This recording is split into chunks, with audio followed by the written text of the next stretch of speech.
Hi, welcome to this week's video. I have had maybe a quieter week the last few days, still kind of recovering from some health things. So I've got a few bits and pieces to show you, my normal sort of flip through of my book, plus I'll just talk you through very quickly how I'm using my Delfonics pouch that I got last week and how I've sort of made the use of that space. And I thought I'd also show you a little bit of an experiment that I've been doing in terms of how I want to use the weekly spreads in my Hobonichi Hon next year. So we'll start with the flip through to begin with. So we'll start with the A6. I'm just going to flip back to the last time we spoke. So it's not actually been this long since I last recorded, but I am making use of the fact that today it's relatively bright outside for the first time in a long time. And I've also got the house to myself, so I know that, you know, unless something drastic happens, the house is quiet. So this is where we were last week, and the 19th was when I last filmed. So we've got my normal sort of layout of my tarot reading information at the top. I pull a card a day, and then I just write straight across the page and add a bit of decoration as and when I see fit. So this bit of decoration here was all from my miso paper order. So last week I showed you that I got my Delfonics pouch, and I got a couple of other bits and pieces. The sticker is the sticker off the envelope. There's a bit of washi under here as well, the white and blue dots. And then this piece of pet tape, I'm not sure where it's from because it was a freebie. And I always feel like that frames, you know, that kind of positioning of the stickers frames the page quite nicely. Next couple of pages, I quite like this spread. This cobweb is from Bones and Blankets, and the reason that's here is my partner and I went to the cinema to watch the last Spider-Man film. I'm not into them really, but it was nice to keep her company, and I just like being in the environment of the cinema, and that was the main draw for me. And then got this bookshelf of sort of witchy items here, and this is from Morin Kunst. Yeah, that was that day. The following day we've got a couple of stickers from Megan of Meg and Rhiannon.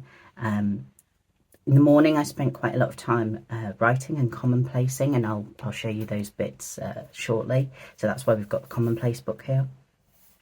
And then in the afternoon I helped my partner film something for a project. My partner's a videographer, so as well as, you know, she films stuff for her job, but she also has personal projects, and I was giving her a hand with that. So we've got the video recorder here. She doesn't typically record on this kind of camera, but I thought it'd be fun to include anyway. Next couple of days I had a nice big coffee on this morning, so that's why the sticker here is here. This is a stamped and sealed code one, and then this little pumpkin is from Marigo Suli. That's here because I did a face mask, and it's like a pumpkin flavoured, not flavoured, you don't eat it, scented face mask, and it's got pumpkin seeds and stuff like that in it. It's like a natural recipe. And then this is yesterday, and the only decoration I've got here is it's a collection of like Halloween, and they said jelly babies. That is absolutely not right. They're the TY teddy bears from the 90s. This is just an image that I pulled from Tumblr. And then we're on to today, and I've got my little tarot reading up there. So that's been the last few days in the A6. Next up is the rings. Okay, so here back to last Thursday. Oh yeah, the trackers first. So this to-do list is still pretty much where it was before. I am selling a chair. I've got a person collecting that later. Archived last week's trackers. Here's the fresh one. I didn't say last week, but last week my sort of secondary pen in here was a Muji 0.37 pen, and it was that bright red. I really like the bright red with the black. I've moved back to using the green Sarasa clip pen for this week, partly because I wanted to use one of the sticker sheets that I got in that Midnight Tarot book last week, and there's a sheet where it's like all green and green foil. Spoilers for that. I'm not going to show you the whole lot because some people don't want it spoiled, but yeah, I popped that in the corner there. And then we've got the health stuff on the side here. I need to update this as of this morning. And then, yeah, if we go back to my sort of list section.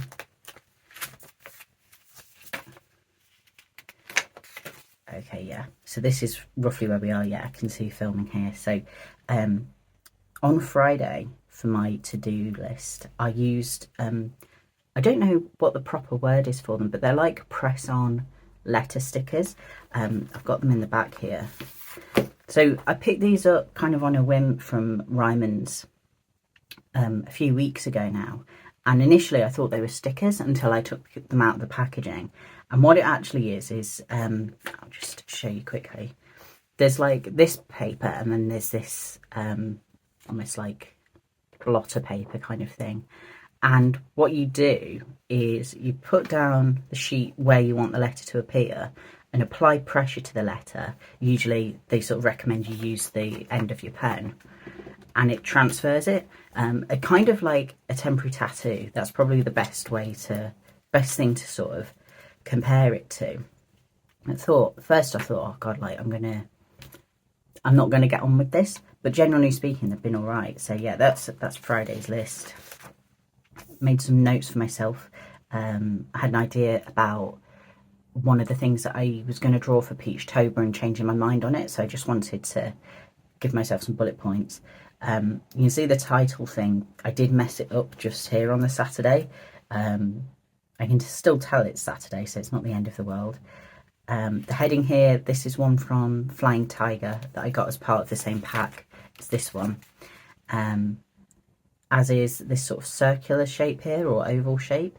And then the stickers they use are from Pet Tape freebies from that miso paper order. This corner is all very like twee and not my style at all. I just kind of wanted to use things up, trial it together, maybe see if my tastes have adapted or changed at all. They haven't. I've got a little kind of agenda here for places I want to go to when I visit town. That's kind of what I'm doing today after this. I wrote myself a list of things that I want to do this particular week, just ahead of going into the week, so I think that was on Saturday night. I've got a list here of characters and settings from the book that I'm currently reading. So I think I've mentioned it in previous videos. I'm making kind of slow progress with it, which isn't necessarily the greatest, but I've had my first advanced reader's copy of a book, and I'm not getting on great with it. And part of that is like I'm thinking ahead, like, oh, I need to review this, I need to remember all the characters, I need to remember the settings, and for whatever reason the people's names just weren't sticking for a while. So I've made this note to myself to kind of help myself as I read, but also when it comes to writing up the review as well. And we've got yesterday's list, and you can see I've used the letters again.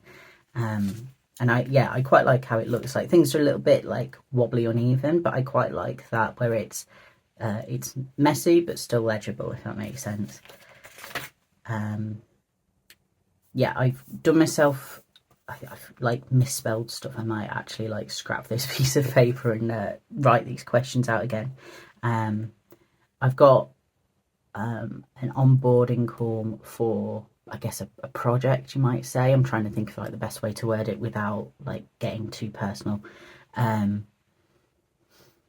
got that call in a few days' time, and you know, like when you're at the end of a telephone call or a Zoom call or something with someone, and they're like, "Have you got any questions?" I always go like, "No, everything's fine," and then hang up, and then I have a million questions. So I'm trying to get ahead of that, and I wrote a couple of questions up, and then we've got today's to-do list. Yeah, I'm just going to add errands because I've decided to make the most of the fact that it's not torrentially raining today. It's weird, in the UK, like we didn't have a majorly hot summer this year, but it felt a bit close and I felt weird during it. And then the second it turned to autumn, we've had like flash flood warnings and things like that. It's kind of gone from one extreme to the other. But today seems like an okay in between. And hopefully I'm going to spend a little bit of time in the park near me as well, just to try and watch the leaves change a little bit and actually appreciate this time of year. So yeah, that's the pages in here for the last few days. And then if we look at my sort of traveller's notebook style book, first few pages have remained the same. I've been updating my tracker so you get a gist of kind of what media I'm consuming. I had an idea yesterday and I might, within the next couple of days, set it up ready. I can't remember if I've mentioned it in this video, but I think I've mentioned it in previous ones. I'm going to be working on Peachtober, sort of, well, in the next couple of days. I want to try and get ahead as possible, but also during October itself. So what I might actually use my October calendar for is writing out what prompt goes out on what day and the progress that I've made with each of them. So for example, I could like highlight them or something like that once I've completed it, ready for the day it's coming out. I've not fully thought it through, but I think it could be a good way to use the calendar. My TBR is still pretty static because I'm still working on that book. And then we get to the Commonplace section. So I think I said last time, like, oh God, I've barely done anything. I've barely written in the Commonplace. And now I've nearly finished the Commonplace section of the book. I've got, what's it, like a week and a half left of the month. So it may well be that I go into my overflow book within the next few days. That's my overflow book. It's so pretty. Sometimes I like just having this out on my desk and looking at the front cover because it's lush. My friend is actually in Japan at the moment. He's visiting and I'm very, very jealous. So like this is this is my closest. Plus a bit of the commonplacing that I've done as well, actually. So we'll get into that. I wrote up some notes from a scientific study. It's about the crossover between neurodivergence, having disabling fatigue, and experiencing inflammation, and how the biology of all that interacts with one another, which struck a chord. I'll put it that way. So I wrote up some notes on that. And then this next section, which I think is pretty much like the rest of what I write about in here, is I bought myself a Maneki Neko a few days ago. So I was in Waterstones and I had a voucher for my birthday, and I bought a manga set, and it was a couple of pounds away from like the total value of the voucher. And rather than just having the voucher kicking around, I thought I'd get myself an extra little something. I'll show you it. By the way, if my pronunciation's wrong, I do apologise. So that's my Maneki Neko, also known as like a lucky cat or a beckoning cat when you translate it into English. And it came with a little booklet about the sort of folklore and the different stories around them. So rather than me having this like little booklet kicking around that would like gather dust and I might not use, I decided that I'd just copy it out the leaflet and then I've got it in my Commonplace book. It also meant then that all the little pictures from the book, I could preserve those as well. So it was quite fun just writing that out. The gold stickers, these are from a set that I got from the works. This sort of lettering thing didn't quite go how I envisaged it in my head. I kind of wanted it to be on the whole page and be a bit more like flowy, but it's fine. Like, it's not the end of the world. So yeah, these next few pages are about the Maneki Neko. I'll just back that with a sticker from Tiger. And then I also used a couple of other bits. So this tree, it's Japanese maple. It was on the thank you card from my miso paper order. This page is really like bold, and I just, rather than like fussy cutting around all the cats, I just kept the whole page. and like this section of the book talks about the symbolism associated with the different colours of cats as well, so it was a good placement. And then this is also from the Miso paper thank you card. And we've got the koi carp here and the doll here. And then just a short quote here, one that I pulled from Tumblr, and a picture of some trick-or-treaters as well, because it's about sort of not literal ghosts but feeling like a ghost, so you know, it kind of fits. And then yeah, I've got like a page and a bit left, and I've got a few things tabbed online that I want to read that I potentially want to Commonplace. So yeah, that last page or so, and then my Tokyo booklet will be that bit fuller next time I see you, I expect.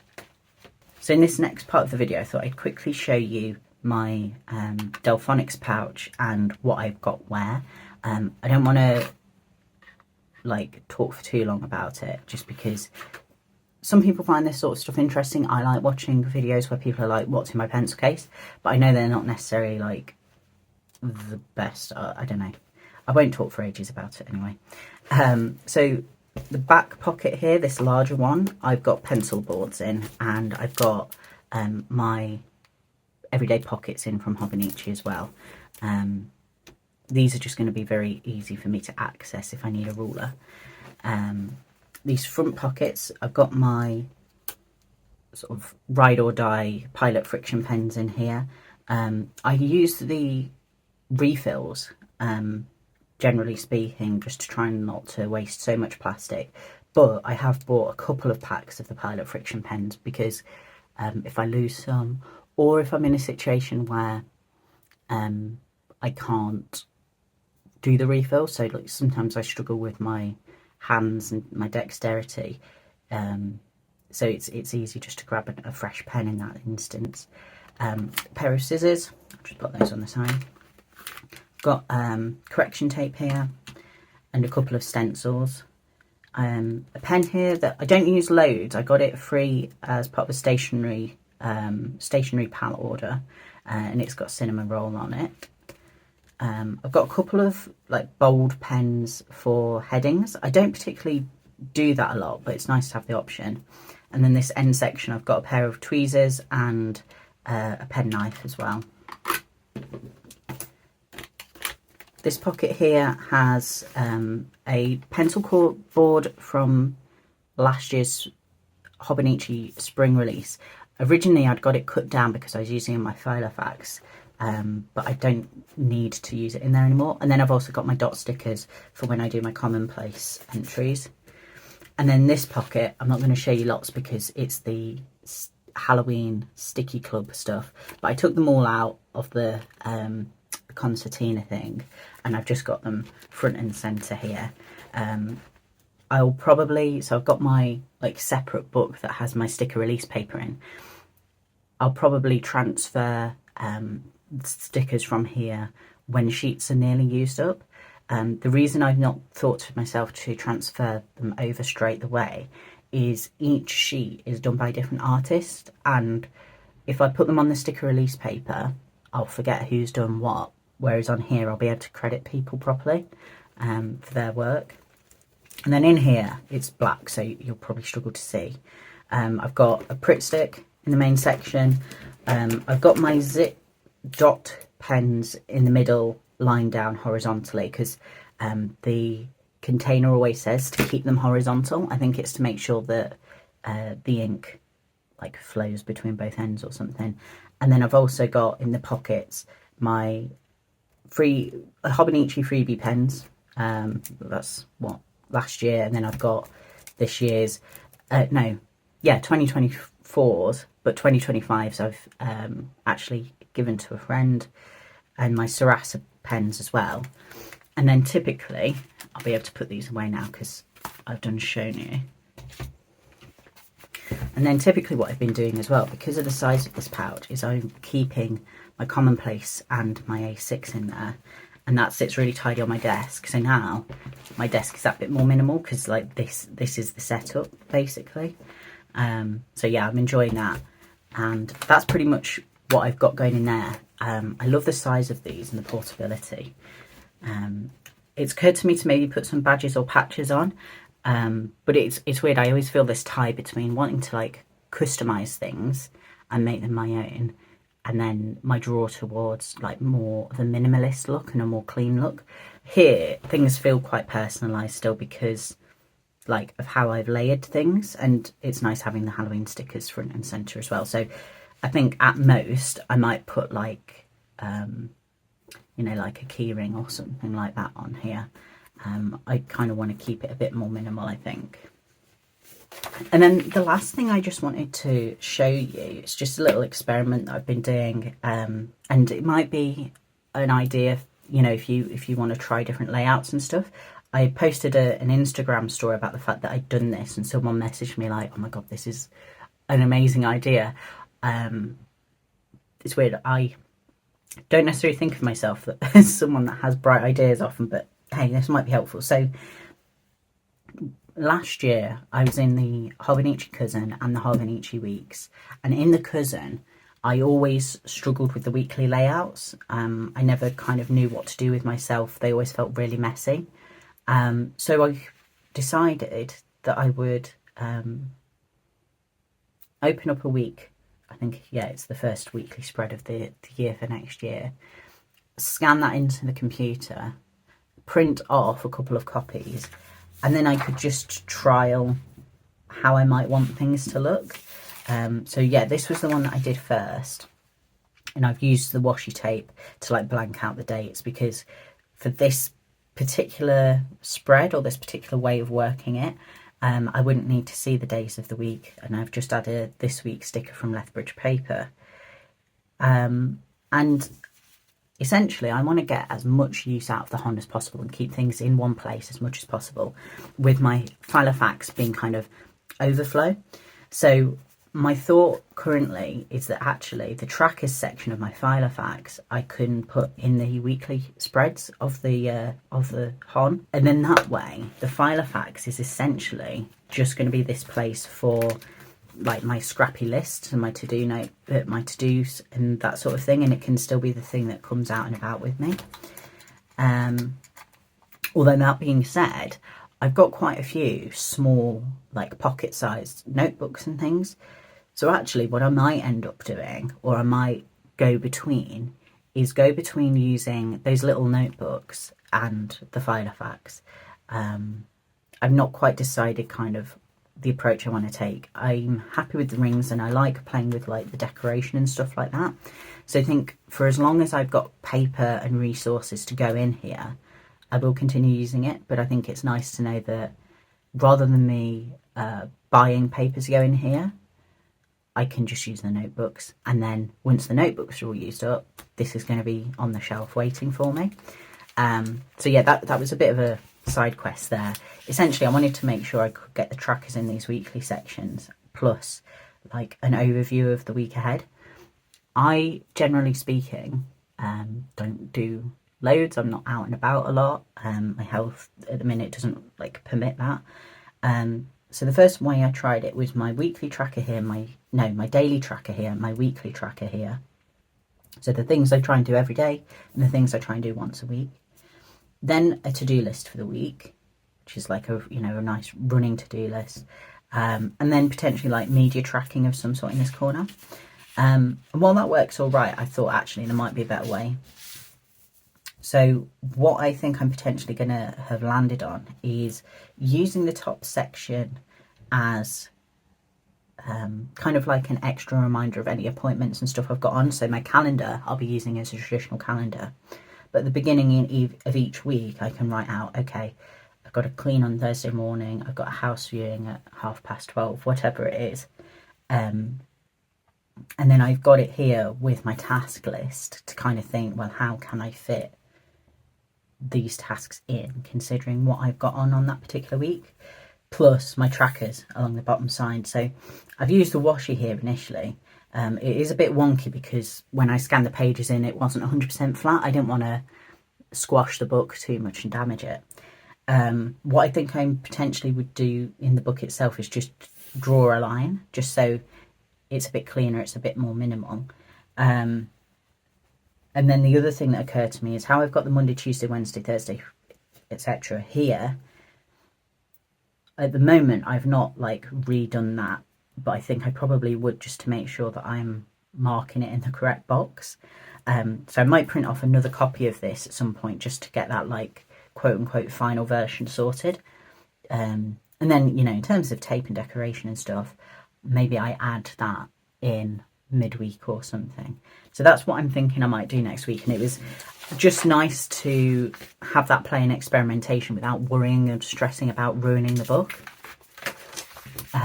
So yeah, I just thought if anyone else maybe is feeling stuck about their layout, so it could be the calendar, it could be the weekly spreads, it could be the dailies, or I know when I used the Hobonichi weeks the first time, it took me maybe like a couple of months to really like get down how I wanted that layout to look.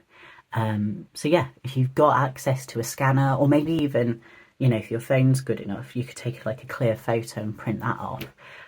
That might just be a nice way to figure out how to work your layouts, and then by the time you're using the book, you'll feel that bit more comfortable. That would be what I'd hope for people anyway. So yeah, that is me for this week. It might be a bit of a shorter video than previous weeks, but like I say, it's been a little bit quieter, and I just wanted to make sure that I caught up with everybody this week. So yeah, I hope you found that of some interest. I'll see you next time. Bye bye.